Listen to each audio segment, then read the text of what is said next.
उसका 12वां अध्याय उसका 13वां पद हमने पढ़ा, जहाँ पर इस प्रकार से लिखा है, फिर जबूलून में से युद्ध के सब प्रकार के हथियार लिए हुए लड़ने को पाती बांधने वाले योद्धा 50,000 आए। वे पाती बांधने वाले थे और चल चलना थे। जब इंग्लिश में आप इसको देखेंगे तो उसमें बहुत अच्छी चीज लिखी हुई है। यहाँ का ट्रांसलेशन थोड़ा सा अलग है। इंग्लिश में जो लिखा हुआ है वो ऐसा लिखा हुआ है कि जो जबूलून से 50,000 योद्धा आए वो सब प्रकार के हथियार चलाने में पारंगत थे। अब समझना यह है कि दाऊद जो है वो यहां वहां इधर उधर भाग रहा है शाऊल के डर के मारे, लेकिन एक समय आया कि जब दाऊद के लिए सब लोग, अगर 12वां अध्याय पढ़ते हैं तो यहां लिखा हुआ है पहले हेडिंग में सिकलग में दाऊद के बिन्यामीनी समर्थक, फिर लिखा है दूसरी हेडिंग गाद के गोत्र में दाऊद के समर्थक, फिर लिखा है बिन्यामीन और यहूदा, फिर लिखा है मनस्से। ऐसे हर एक गोत्र के, जो इस्राएल के 12 गोत्र थे, 12 गोत्र में से तमाम लोग आए दाऊद के पास दाऊद को समर्थन देने के लिए। ठीक है ना, दाऊद किसी के पास नहीं जा रहा है कि मुझे समर्थन दो, परमेश्वर ने मुझे चुना है। परमेश्वर ने, जब मैं 16 साल का था तब शमूएल के द्वारा मेरा अभिषेक किया है। दाऊद किसी के पास नहीं जा रहा, लेकिन वो अपने उस अभिषेक को बचा के चल रहा है जो एक जमाने में शमूएल ने उस पर किया था। जीवन में इस बात को हमें समझना है कि हमारे लिए लोग मायने नहीं रखते, योद्धा मायने नहीं रखते, हमारा गोत्र मायने नहीं रखता, हमारे रिश्तेदार, हमारे लोग मायने नहीं रखते, लेकिन हमारे लिए सबसे ज्यादा इस संसार में कोई चीज मायने रखती है तो वो खुदा के तरफ से, उस स्वर्गीय, उस ज्योतिषियों के पिता की तरफ से जो चीज हमारे आत्मा में जो खुदा देता है वो सबसे ज्यादा इंपॉर्टेंट होती है। दाऊद का अभिषेक हो गया है, लेकिन दाऊद अपने गोत्रों के पास खबर नहीं भिजवा रहा है कि शाऊल मर गया है, अब मेरे पास आ जाओ, अब अपन कोई दिक्कत नहीं है। दाऊद कुछ ऐसा एक्शन नहीं कर रहा है, लेकिन दाऊद जो है वो चुपचाप है और लोग उसके पास आ रहे हैं उसे समर्थन देने के लिए। समर्थन देना, किसी को समर्थन देना, ये बड़ा मायने रखता है। किसी के लिए समर्थन होना ये बहुत मायने रखता है कि पूरे लोगों के दिमाग में ये आ गया कि नहीं यार, दाऊद ही है जो हमारे लिए एक राजा है। क्या हमें कोई ऐसा लगता है, कोई ऐसा व्यक्ति कि हाँ यार, कि ये व्यक्ति है जिसको खुदा ने हमारे लिए रखा है, जिसके द्वारा हमें उसको समर्थन देना है ताकि उसके अंदर जो चीज है वो हम तक पहुंचे और हमारे लिए एक सही व्यक्ति, चाहे वो अगवा हो, गुरु हो, चाहे वो राजा ही क्यों ना हो, वो हमारे लिए बेस्ट हो। एक तरफ इस्राएल लोगों ने परमेश्वर से राजा मांगा तो क्या मिला? शाऊल मिला। लेकिन परमेश्वर ने पहले दे दिया था कि तुम अपनी इच्छा के अनुसार मांग रहे हो, वो मिलेगा तो सही, लेकिन वो तुम्हारी बेटियों को अपने घर में लेके चले जाएगा, तुम्हारे जवानों को अपने रथ के आगे आगे दौड़ा के लेके चले जाएगा, वो ये करेगा, ये करेगा, ये करेगा, 10वां सब। लेकिन तब भी लोग क्या बोल रहे हैं? हमें राजा चाहिए। मतलब आप सोचिए, एक जमाने में संसारिकता आत्मिकता में इतनी हावी हो जाती है कि खुदा बता रहा है कि इसके दुष्परिणाम है, तुम्हारे, तुम जो मांग रहे हो उसके दुष्परिणाम है, लेकिन फिर भी व्यक्ति की संसारिकता बुद्धि इतनी आत्मिकता की बुद्धि में इतनी हावी हो जाती है कि वो संसारिकता के उन चीजों को समझने के अलावा उन्हीं चीजों में चलना चालू कर देता है। कई बार हमारे साथ भी दिक्कत होती है। हम क्योंकि 24 घंटे किसी आत्मिक व्यक्ति से जुड़े नहीं रहते, हम खुदा से जुड़े हैं, चलते फिरते उठते बैठते, लेकिन सबसे ज्यादा हमसे टकराता कौन है? संसारिक व्यक्ति टकराता है। लेकिन जब संसारिक व्यक्ति टकराता है ना, तो कई बार क्या होता है, हमारे अंदर खुदा ने वचन डाला है तो कई बार हम वचन के द्वारा उस संसारिक व्यक्ति को बहुत अच्छे से फेस करते हैं। लेकिन कई बार जब हमारा दिमाग खराब होता है, पारिवारिक चिंताएं या कोई भी ऐसी चिंताओं के चलते, और कोई व्यक्ति, संसारिक व्यक्ति जब हमें गाइड करता है तो कहीं ना कहीं दिमाग ना कुछ देर के लिए भी क्या होता है, भ्रमित हो जाता है। लेकिन कोशिश ये करना चाहिए कि संसारिकता कभी भी हमारी आत्मिकता में हावी नहीं होनी चाहिए। कभी नहीं होनी चाहिए। खुदा ने हमें अलग रखा है, और जब खुदा ने हमें अलग रखा है ना, तो साहब वो हमें इसलिए अलग करके नहीं रखा है कि अब हम उनसे अलग हो गए, अब हम अपनी मनमानी करें, लेकिन अलग खुदा ने इसलिए करके रखा है ताकि उन लोगों को हम अलग दिखाई दे, स्वभाव में, चरित्र में, चाल चलन में, और वो लोग हम तक खींचे चले आए। अब देखिए मिस्र में क्या है, मिस्र में उजियाला नहीं है, मिस्र में मौत है, मिस्र में क्या है, हर पहलोठी की मौत है, मिस्र में क्या है, तूफान है, आंधिया है, बर्बादी है, 10 प्रकार की विपत्ति है। लेकिन वही मिस्र के अंदर का एक छोटा सा गांव है गोशेन, वहां पर क्या है, उजियाला है। यहां रोना है तो यहां पर आनंद है, यहां पर मौत है तो यहां पर क्या है, जिंदगी है, यहां पर क्या है, यहां दुनिया प्रकार के सताव है तो यहां पर क्या है, यहां पर शांति है।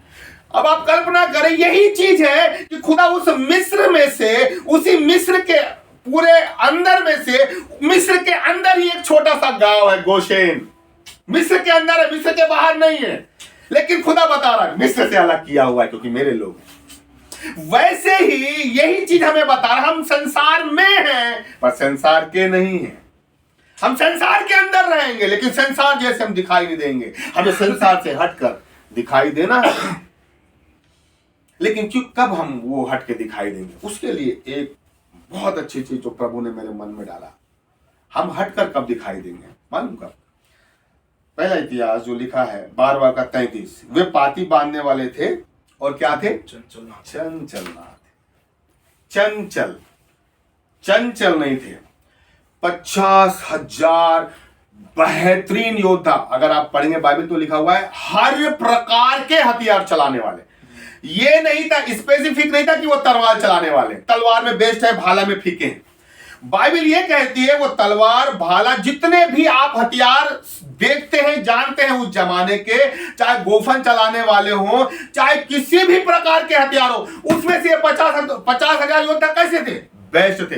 मतलब यदि उनके हाथ में भाला आ गया तो भाला से युद्ध जीत लेंगे, यदि उनके हाथ में गोफन आ गया तो गोफन से वो युद्ध जीत लेंगे, यदि उनके हाथ में अगर एक शील्ड आ गई तो शील्ड से युद्ध जीत लेंगे, उनके हाथ में अगर लाठी आ गई वो लाठी से युद्ध जीत लेंगे।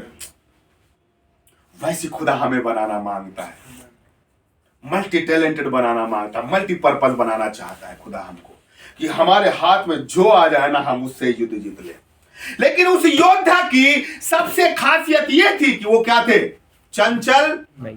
एक योद्धा को कभी चंचल नहीं होना चाहिए। चंचल का मतलब समझते हैं आप लोग, हिलना डुलना, अस्थिरता, समझ ना।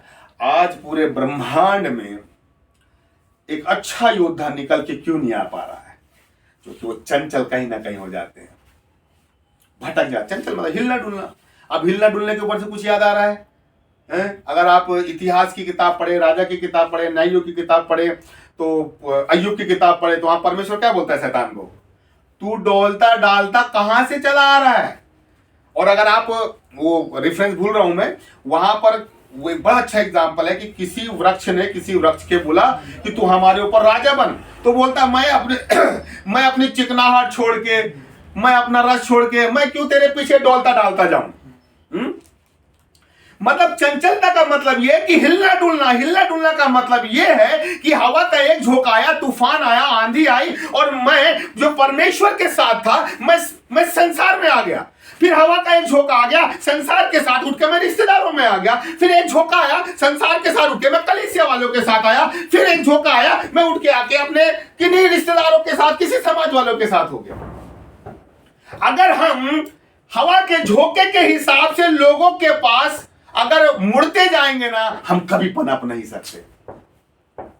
एक योद्धा को चंचल नहीं होना चाहिए। चंचल वाला व्यक्ति, याकूब पहले 8 के अनुसार से कि वो दुचिता हो गया है, वो चंचल हो, कभी खुदा से नहीं पाएगा। चंचल व्यक्ति कभी खुदा से नहीं पा सकता।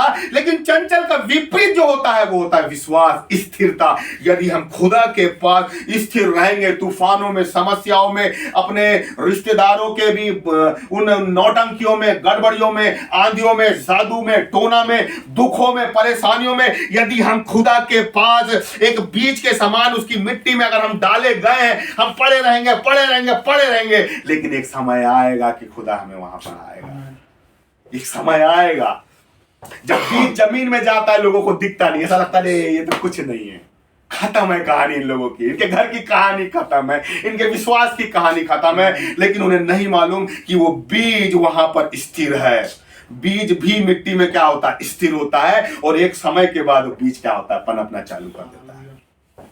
हमें चंचल नहीं होना है, हमें खुदा के पास बैठना है। उन योद्धाओं की सबसे अच्छी चीज थी, अगर इंग्लिश में लिखा है double heart, double heart, they were not of double heart. Double heart मतलब दो चित्ते नहीं थे, डबल दिल के, डबल मन के नहीं थे। डबल मन का मतलब क्या है, समय आने पर इधर हो गए, समय आने पर उधर हो गए, समय आने पे इस साइड चले गए, समय आने पे उधर हो गए। ऐसे लोग कभी सक्सेस नहीं होते। संसार में हो सकते हैं, आत्मिकता में नहीं हो सकते। अगर हम आत्मिक योद्धा हैं, हम लोग आत्मिक योद्धा हैं मेरे प्रियो, जब हमारी यदि आत्मिक योद्धा है ना, तो आत्मिक योद्धा को ना तो और ज्यादा स्थिर होना चाहिए। हम लोग कहीं ना कहीं चूक रहे ना, तो कहीं ना कहीं चंचलता हमारे दिमाग हमारे दिल में है। इसलिए खुदा के पास टिकने के बजाय, खुदा के पास ठहरने की बजाय, कहीं ना कहीं जितना समय हमें वहां खुदा के पास देना चाहिए ना, उतना समय नहीं दे पाते। और कहीं ना कहीं हम बोलते हैं हम प्रार्थना करेंगे, हम बोलते हैं कि विश्वास रखो खुदा काम करेगा, लेकिन खुदा उतने में ही सुन के अपने कानों के द्वारा वो आनंदित नहीं होता। वो बोलता है कि हाँ, कितने देर तुम वहां पर टिके रहते हो। एक भाई ने बड़ा अच्छा एग्जाम्पल दिया था, मेरे को बड़ा अच्छा लगता है।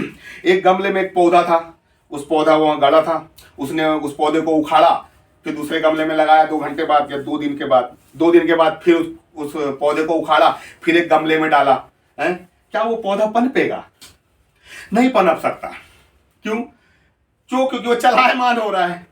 इस मिट्टी इस गमले में था 2 दिन, फिर उस गमले में था, फिर उस दिन वो गमले में था। गमला बदलोगे तो वो क्या पौधा पनपेगा? नहीं पन, उसको एक गमले में रहना जरूरी है।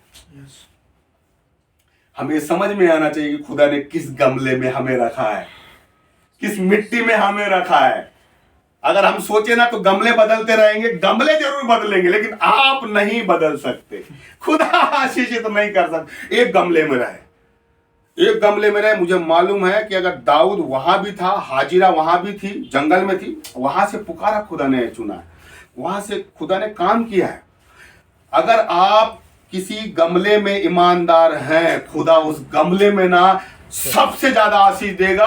और मैं आपको बताऊं, उसी गमले से इतना बेहतरीन पौधा निकालेगा खुदा, इतना आशीषित पौधा निकालेगा। और खुदा बोलेगा कि जिस पानी में जहर है, जिस खाने में जहर है, इस गमले के पौधे को तोड़ो और डालो, वो जो खाना है ना उसका जहर हट जाएगा और वो आशीषित हो जाएगा, वो खाने की योग हो जाएगा। खुदा हमें ऐसा बनाना मांग रहा है, एक गमले में रहें, चंचल नहीं होना। हम आत्मिक योद्धा हैं। बहुत सी सारी चीजें हमारे दिमाग को ना चंचल बनाने की कोशिश करेगी, बहुत सी चीजें, खास तौर से जो पारिवारिक जो चीजें हैं। क्यों? क्योंकि हम 24 घंटा वहां रहते हैं।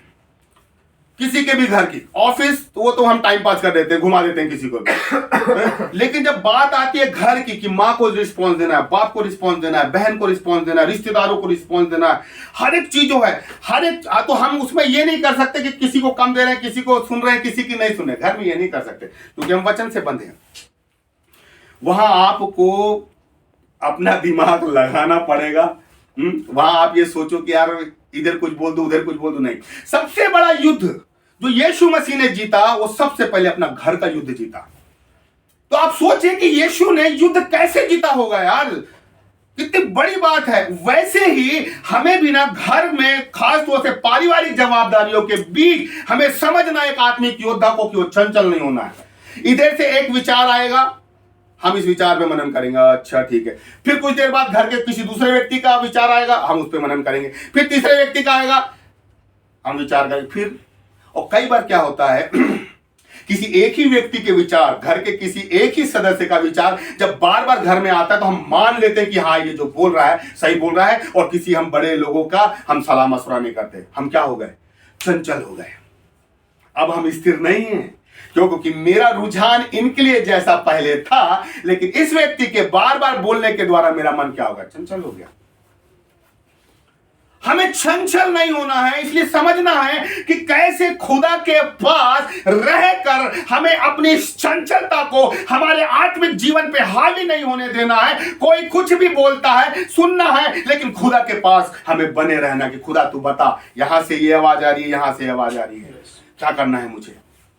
कई बार हम क्या करते हैं ना, दूसरों की बातें हम पे इतनी हावी हो जाती है, हम विश्वास कर लेते हैं, और जब हम विश्वास करते हैं ना तो वो विचार हमें चलाने लगते हैं, वो विचार हमें क्या कर देते हैं, चंचल कर देते हैं, और ना चाहते हुए भी हम उस दिशा में चलने लग जाते हैं जिस व्यक्ति ने हमें बोला है।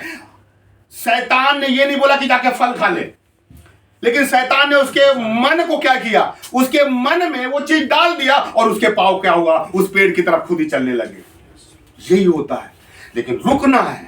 हम योद्धा हैं, हमेशा याद रखे साहब, अपनी तलवार से हमें खुदा ने बड़ा अच्छा मौका दिया है, हमें तलवार चलाना आता है, हमें आराधना आती है, हमें वर्शिप आती है, हमें प्रार्थना आती है, हम 10 लोगों से जुड़े हुए हैं। लेकिन साहब ये इन हथियारों का जब कहीं से आवाज आए तो इन हथियारों का उपयोग अपने लिए करना है कि प्रभु ये जो आवाज आ रही है ना, इसको पहले मैं खुद, जो हथियार तूने मुझे दिया है, हर क्षेत्र में हथियार दिया है, पहले मैं चलाऊंगा, पहले मैं काटूंगा छाटूंगा, मैं देखूंगा कि इस बात में दम है कि नहीं, फिर मैं खुदा के पास टिकूंगा और बोलूंगा प्रभु तेरा धन्यवाद। तब हम चले। हमें अपने जीवन का एक एक कदम उठाने से पहले जो खुदा ने हमें बेहतरीन हथियार दिया है ना, उन हथियारों को हमें चलाना आना चाहिए मेरे प्रियो। लेकिन होता ही है, इतने सारे हथियार पड़े के पड़े रह जाते हैं, और दूसरा का जो शब्द हमारे दिमाग में आता है हम उसमें चंचल हो जाते हैं, और वो चंचलता हमें चलाने लग जाती है, और ये हथियार जैसे के वैसे हो जाते हैं। दाऊद की सबसे अच्छी चीज, वो नहीं गया किसी से समर्थन मांगने कि भाई मेरा समर्थन करो, मुझे गुरु मानो, मुझे अगुआ मानो, मुझे राजा बनाओ। अरे अभिषेक है तो लोग खुद ब खुद चले आएंगे, खुद ब खुद लोग आपको समर्थन देने आएंगे, खुद ब खुद लोग आपके पास आके बोलेंगे साहब तुम हमारा राजा बन जाओ, क्योंकि खुदा ने तुम्हें राजा बनाया है। ये नहीं बोल रहा है कि खुदा ने मेरा अभिषेक किया है, खुदा ने मुझे राजा बनाया है, अरे मैं इस्राएल का राजा बनूंगा, तुम मेरे पास आओ, मैंने तो एक पत्थर से गोलियात को मार गिराया था, मैं तो इतना बड़ा, मैंने पलिश्तियों की 100 खलड़ियों को मार के मैंने मीकल से शादी करी। वो कुछ नहीं बोल रहा है, लेकिन लोग समझ रहे हैं कि हाँ इसके अंदर है खुदा का अभिषेक, और वो खुद ब खुद दाऊद को समर्थन देने आ रहे हैं, साहब आप राजा बनो, आप जिस गमले में है ना उस गमले में रहें, खुद ब खुद लोग आएंगे उस गमले को उठाने के लिए, खुद ब खुद लोग आएंगे। हमें समझना है प्रियो, हमें समझना है कि हमें खुदा के पास टिकना है, हमें खुदा के पास ठहरना है। ये समय ना, ये समय ऐसा ही नहीं है, लेकिन ये समय खुदा के पास ठहरने का समय, खुदा बढ़ाना मांग रहा है, लेकिन हम क्या है ना, एक जगह स्थिर ना होने के कारण हम चलायमान हो रहे हैं, हम अस्थिर हो रहे हैं, हम चंचल हो रहे हैं, कभी इस विचार में जा रहे हैं, कभी उस विचार में जा रहे हैं, कभी उस समझौते में जा रहे हैं, कभी उस निर्णय में जा रहे हैं। साहब ऐसे सारी चीजों में अगर आप बोले कि खुदा हमें पनपाए, नहीं, हमें एक विचार में खुदा के पास रहना पड़ेगा, तब जाके खुदा एक समय के बाद हमें आशीषित करेगा, और लोग हमें देखेंगे कि हाँ ये उस गमले का फूल है, ये उस गमले का फल है जिसके स्वाद अलग ही दिखाई देता है, जिसका स्वाद अलग ही होता है। लेकिन उसके लिए योद्धा को चंचल नहीं होना चाहिए। हमारी प्रार्थना है इस चंचलता ने ना हमारे हथियारों को ना बिल्कुल वही के वही छोड़वा दिया है। इस चंचलता के कारण जो खुदा ने हमें इतना हमें जो हथियार चलाने का अनुग्रह दिया है ना, हम हथियार नहीं चला पा रहे। कितने बार जब हमारे जीवन में समस्या आई तो हम ये सोचते हैं नहीं यार, आज आराधना करते हैं, आराधना में देखते हैं खुदा क्या करता है। हमारे पास बहुत से हथियार है ना, लेकिन हम केवल प्रार्थना का हथियार लेके बस ना कूद जाए कि बस प्रार्थना का हथियार है। हम क्या करते, जनरली प्रार्थना के हथियार में घुसते हैं। आराधना एक बहुत बड़ा हथियार है यार। जब हम एक दूसरे के साथ खुदा की महिमा करते हैं, बातें करते हैं कि यार देखो हम 10 साल पहले वहां थे, वहां हमारे पास कुछ नहीं था, लेकिन खुदा ने कैसा काम किया, भाई क्या हो रहा है, एक दूसरे के अंदर हम खुदा का विश्वास, खुदा की महिमा को डाल, ये एक बहुत बड़ा हथियार है। और धीरे धीरे जब हम खुदा की महिमा हम किसी के पात्र में डालते जाएंगे तो उसके पात्र में जो कंकड़ पत्थर है वो अपने आप बाहर निकल जाएगा। खुदा के पास बहुत से हथियार है और खुदा ने हमें बहुत से हथियार दिया है। इसलिए किसी के जीवन में यदि चंचलता है और वो चंचलता हमें चलायमान कर रही है, तो हमें समझना है कि नहीं, हमें चंचल नहीं होना है, हमें स्थिर होना है। और अगर यदि हमें स्थिर होना है, तब ही जाके खुदा हमें बड़ी योजना में शामिल करेगा और हमें पृथ्वी के ऊंचे ऊंचे अधिकारियों के साथ फिर वो हमें बैठाएगा। आइए हम प्रार्थना करें। Thank you.